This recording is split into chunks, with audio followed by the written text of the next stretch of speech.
ایوب علیہ السلام انبیاء کی جماعت میں سے ایک ہستی ہیں۔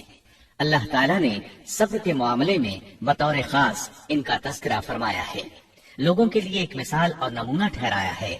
آپ کا نسب نامہ یوں ہے: ایوب بن موس بن رازح بن عیس بن اسحاق بن ابراہیم علیہ السلام، یہ سیدنا اسحاق علیہ السلام کی نسل میں سے ہیں۔ ابراہیم علیہ السلام کے دو صاحبزادے تھے، اسماعیل علیہ السلام اور اسحاق علیہ السلام۔ ان کے بعد سب کے سب انبیاء کرام اسحاق علیہ السلام کی نسل سے تھے، سوائے نبی کریم صلی اللہ علیہ وسلم کے۔ آپ اکیلے سیدنا اسماعیل علیہ السلام کی نسل سے ہیں۔ اسحاق علیہ السلام کے بیٹے ہیں یعقوب علیہ السلام۔ انہی یعقوب علیہ السلام کو اسرائیل بھی کہا جاتا ہے۔ اسی نسبت سے بنی اسرائیل کا مطلب ہے یعقوب علیہ السلام کی آل اولاد۔ یعقوب علیہ السلام کے 12 بیٹے تھے۔ ان کے بیٹوں کو اسباط بھی کہتے ہیں۔ ان کا تذکرہ قرآن میں بھی آتا ہے۔ اب سوال یہ ہے کہ جن اسباط کا تذکرہ قرآن مجید میں انبیاء کرام علیہم السلام کے ساتھ کیا گیا ہے، کیا وہ یعقوب علیہ السلام کے بیٹے تھے یا ان بیٹوں کی اولاد میں سے تھے؟ اکثر علماء کرام نے یہ اشارہ دیا ہے کہ اسباط لفظ سے جن انبیاء کرام علیہم السلام کی طرف اشارہ کیا گیا ہے وہ یعقوب علیہ السلام کے بیٹے نہیں ہیں، اس لیے کہ انہوں نے تو یوسف علیہ السلام کے قتل کی کوشش کی تھی، اپنے والد سے جھوٹ بولا تھا، ایسے اور بھی غلط کام کیے تھے، تو ان حرکات کے کرنے والے انبیاء نہیں ہو سکتے، جبکہ اسباط سے مراد وہ انبیاء کرام ہوں گے جو ان بیٹوں کی نسل سے آئے ہوں گے۔ بنی اسرائیل کے 12 قبیلے تھے اور قبیلے کو سبط بھی کہتے ہیں، اس لیے انہیں اسباط بھی کہا جاتا ہے، یعنی بنی اسرائیل ان قبیلوں میں تقسیم ہو گئے۔ اسی طرح سیدنا ایوب علیہ السلام سیدنا اسحاق علیہ السلام کی اولاد میں سے ہوئے۔ سورہ انعام آیت 84 میں اللہ فرماتے ہیں: اور اس کی اولاد میں سے داؤد اور سلیمان اور ایوب اور یوسف اور موسیٰ اور ہارون۔ تو یہ سب کے سب سیدنا ابراہیم علیہ السلام کی نسل سے تھے۔ ایوب علیہ السلام بھی اللہ تعالیٰ کے نبی اور رسول تھے۔ سورۃ النساء آیت 163 میں اللہ تعالیٰ فرماتے ہیں: یقیناً ہم نے آپ کی طرف اسی طرح وحی کی ہے جیسا کہ نوح اور ان کے بعد والے نبیوں کی طرف کی، اور ہم نے وحی کی ابراہیم اور اسماعیل اور اسحاق اور یعقوب اور ان کی اولادوں پر، اور عیسیٰ اور ایوب اور یونس اور ہارون اور سلیمان کی طرف، اور ہم نے داؤد کو زبور عطا فرمائی۔ اللہ تعالیٰ نے ان سب انبیاء کرام علیہ السلام کی طرف وحی فرمائی، اور ایوب علیہ السلام بھی ان رسولوں میں سے ایک ہیں۔ اللہ تعالیٰ نے آپ کو آپ کی قوم سوران کی طرف مبعوث فرمایا۔ یہ قوم ملک شام میں رہائش پذیر تھی۔ آپ بہت زیادہ مالدار تھے۔ اللہ تعالیٰ نے آپ کو بہت زیادہ نعمتوں سے نوازا تھا۔ آپ کے پاس بے شمار مویشی تھے، لا تعداد نوکر چاکر تھے۔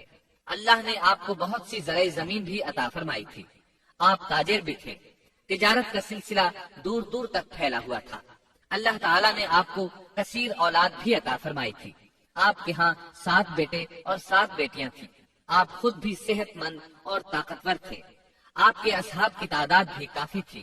گویا اللہ تعالیٰ نے آپ کو گوناگون نعمتوں سے نوازا تھا۔ آپ روئے زمین پر نعمتوں سے مالا مال شخص تھے۔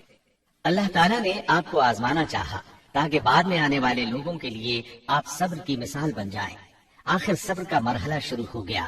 آپ کا سب مال و متاع ہلاک ہو گیا، یہاں تک کہ آپ فقیر ہو گئے۔ آپ کی زندگی ہی میں آپ کی ساری اولاد اللہ کو پیاری ہو گئی۔ کسی کا ایک بیٹا بھی فوت ہو جائے تو وہ کتنا غمگین ہوتا ہے، متاثر ہوتا ہے۔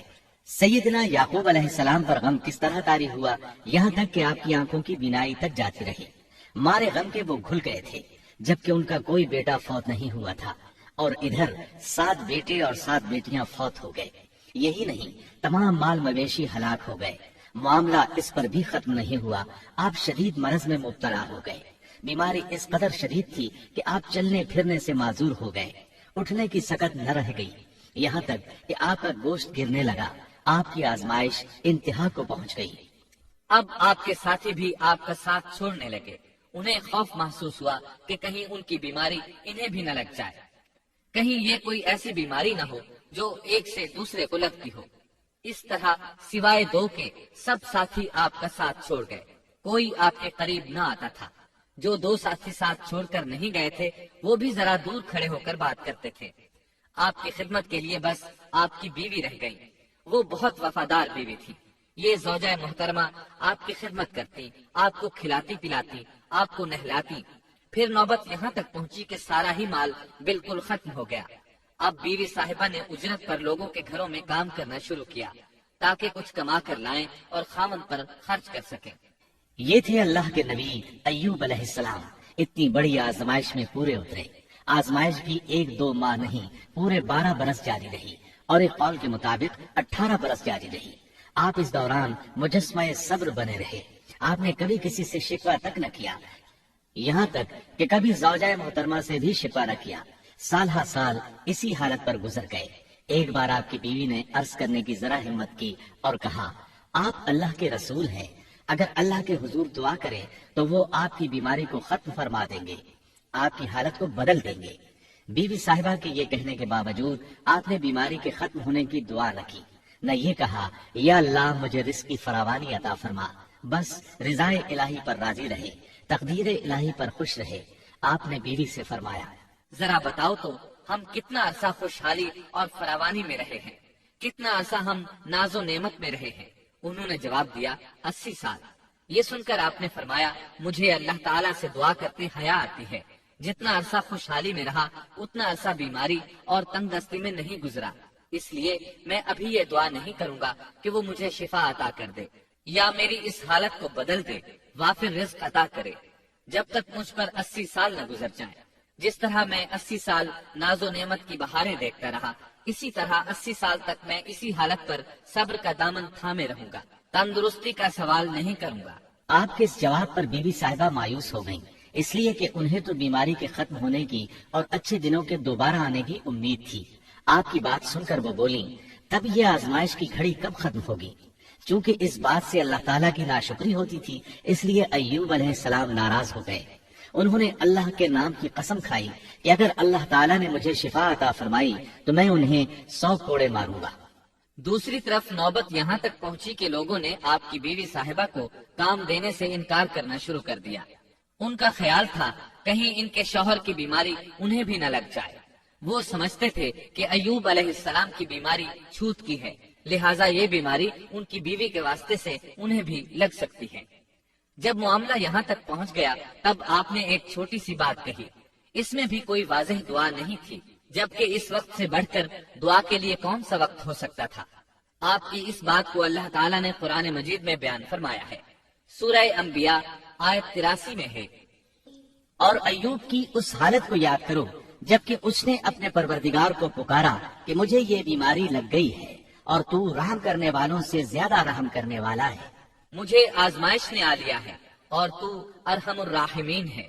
مطلب یہ کہ آپ نے واضح الفاظ میں دعا نہیں فرمائی، یہ نہیں فرمایا الہی مجھے تندرستی عطا فرما، الہی مجھے رزق عطا فرما اور میری حالت ایسی ایسی ہو گئی ہے، تو رحیم و کریم ہے، بلکہ یوں کہا وَأَنْتَ أَرْحَمُ الرَّاحِمِينَ، عرض کیا میری نسبت میری حالت کو تو ہی بہتر جاننے والا ہے۔ اللہ تعالیٰ نے دوسری آیت میں آپ کی حالت کو اس طرح بیان کیا ہے۔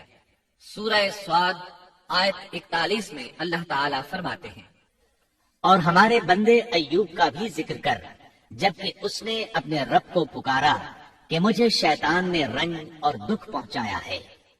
گویا آپ نے اس بیماری اور مصیبت کو اللہ تعالیٰ کی طرف منسوب نہیں فرمایا، بلکہ اللہ تعالیٰ کو اس سے مبرہ و پاک ٹھہرایا اور اسے شیطان کی طرف منسوب کیا۔ یوں نہیں کہا اللہ تو نے مجھے مصیبت میں ڈال دیا، بلکہ اس کو غیر اللہ یعنی شیطان کی جانب منسوب کیا۔ حدیث میں بھی اسی طرح آتا ہے، وَالشَّرُّ لَيْسَ إِلَيْكَ، برائی تیری طرف سے نہیں ہے۔ اللہ تعالیٰ نے آپ کی التجا کو اسی لمحے شرف قبولیت سے نوازا۔ کتنے ہی موقع ایسے آئے تھے کہ اس سے قبل بھی آپ دعا کر سکتے تھے اور وہ قبول ہو جاتی، لیکن آپ نے صبر کا دامن تھامے رکھا۔ اسی لیے مدتوں سے ضرب المثل چلی آ رہی ہے، صبر ایوب۔ جب آپ نے اپنے پروردگار سے اس انداز میں دعا مانگی تو اللہ تعالیٰ نے ان سے آزمائش ختم کر دی۔ اللہ تعالیٰ سورہ صاد آیت 42 میں فرماتے ہیں، اپنا پاؤں مارو، یہ نہانے اور پینے کے لیے ٹھنڈا پانی ہے۔ جب انہوں نے پاؤں زمین پر مارا تو پانی کا چشمہ جاری ہو گیا۔ علماء کرام کہتے ہیں جب انہوں نے اس پانی سے غسل کیا تو جسم کے بیرونی حصے سے بیماری ختم ہو گئی اور جو ہی پانی پیا جسم کے اندرونی حصے کی بیماری ختم ہو گئی، اور یہ اللہ عز و جل کا عظیم احسان ہے۔ پھر سے بالکل تندرست بن گئے، ان کی صحت و توانائی لوٹ آئی، ایسے صحت مند ہو گئے جیسے پہلے کبھی ہوا کرتے تھے۔ ان کی زوجہ محترمہ باہر سے گھر آئیں تو بالکل نہ پہچان سکی، ان سے پوچھنے لگی، کیا آپ نے اللہ کے نبی میرے خاوند یعنی مرض میں مبتلا شخص کو دیکھا ہے؟ اللہ کی قسم، جب میرے خاوند صحت مند تھے تو بالکل آپ جیسے تھے، میں نے آپ سے بڑھ کر ان سے ملتا جلتا آدمی آج تک نہیں دیکھا۔ اس پر ایوب علیہ السلام بولے، کیا تم نے مجھے پہچانا نہیں؟ انہوں نے حیران ہو کر پوچھا، آپ کون ہیں؟ تب وہ بولے، میں ایوب ہوں۔ وہ بولی، سبحان اللہ، اس کا مطلب ہے بیماری ختم ہو گئی، اللہ تعالیٰ کا احسان ہو گیا۔ اس کے بعد اللہ تعالیٰ نے انہیں اہل و عیال کی نعمتیں بھی لوٹا دی، ان کے مویشی بھی انہیں واپس مل گئے۔ سیدنا ابن عباس رضی اللہ عنہما فرماتے ہیں، اللہ تعالیٰ نے صرف انہیں ہی اپنے فضل و کرم سے نہیں نوازا، بلکہ ان کے ساتھ ان کی اہلیہ کو بھی اپنے خاص فضل و کرم سے نوازا، اس لیے کہ انہوں نے بھی اس عظیم آزمائش میں صبر کیا تھا، عظیم صبر کا مظاہرہ کیا تھا۔ اللہ تعالیٰ نے ان کی جوانی کو بھی لوٹا دیا۔ ان سے سیدنا ایوب علیہ السلام کے ہاں 26 بیٹے بیٹیاں پیدا ہوئے۔ یہ روایت بھی ملتی ہے کہ 26 بیٹے ہی بیٹے تھے، بیٹیاں اس کے علاوہ تھیں۔ اللہ تعالیٰ سورہ انبیاء آیت 84 میں فرماتے ہیں، ہم نے اس کو اہل و عیال عطا فرمائے، بلکہ ان کے ساتھ ویسے ہی اور اپنی خاص مہربانی سے، تاکہ سچے بندوں کے لیے سبب نصیحت ہو۔ مطلب یہ کہ ان کی جوانی واپس کر دی، مال و دولت لوٹا دیا، اور یہ چیزیں انہیں فوراً واپس کر دی تھی، جسمانی صحت بھی واپس فرمائی اور دنیاوی دولت بھی واپس کر دی۔ امام بخاری، امام احمد اور دیگر محدثین نبی کریم صلی اللہ علیہ وسلم سے روایت بیان کرتے ہیں کہ نبی کریم صلی اللہ علیہ وسلم نے فرمایا، جب سیدنا ایوب علیہ السلام غسل فرما رہے تھے تو ان پر ٹڈیوں کی موسلا دھار بارش ہونے لگی۔ یہ ٹڈیاں کیا تھیں؟ وہ سونے کی ٹڈیاں تھیں۔ اللہ تعالیٰ ان کو غسل کے دوران ہی اتارنے لگے۔ ایوب علیہ السلام نے ان کو کپڑے میں جمع کرنا شروع کیا۔ اس پر اللہ تعالیٰ نے فرمایا، اے ایوب، کیا میں نے تجھے مالدار نہیں بنا دیا؟ اس نئے نازل ہونے والے مال سے بے پرواہ نہیں بنا دیا؟ ایوب علیہ السلام نے عرض کیا، جی ہاں میرے پروردگار، لیکن میں آپ کی رحمت اور برکت سے تو بے پرواہ نہیں ہو سکتا۔ ہاں اے رب، لیکن میں تیری برکت سے دور کیسے رہ سکتا ہوں؟ ان کا مال و دولت سب واپس مل گیا، اہل و عیال بھی مل گئے، صحت بھی پلٹ آئی۔ یہ سب اللہ کے خاص فضل و کرم سے تھا اور اس عظیم صبر کے صلے میں تھا جو انہوں نے کیا تھا۔ اللہ تعالیٰ نے ان کی اہلیہ محترمہ پر بھی نرمی فرمائی، جیسا کہ سورہ سعد آیت 44 میں فرماتے ہیں، اور اپنے ہاتھ میں تنکوں کی ایک جھاڑو پکڑو۔ بالکل باریک تنکوں کی ایک جھاڑو لو، اس میں 100 تنکے ہوں، ان کو اکٹھا کر لو۔ اس کے بعد فرمایا، جھاڑو سے اسے مار اور قسم کے خلاف نہ کر۔ مطلب یہ کہ ایوب علیہ السلام نے اپنی بیوی کو 100 کوڑے مارنے کی قسم کھائی تھی۔ اللہ نے یہ تدبیر سمجھائی کہ 100 تنکوں کا جھاڑو لے کر ایک بار انہیں مارو اور قسم پوری کرو، قسم کی خلاف ورزی نہ کرو۔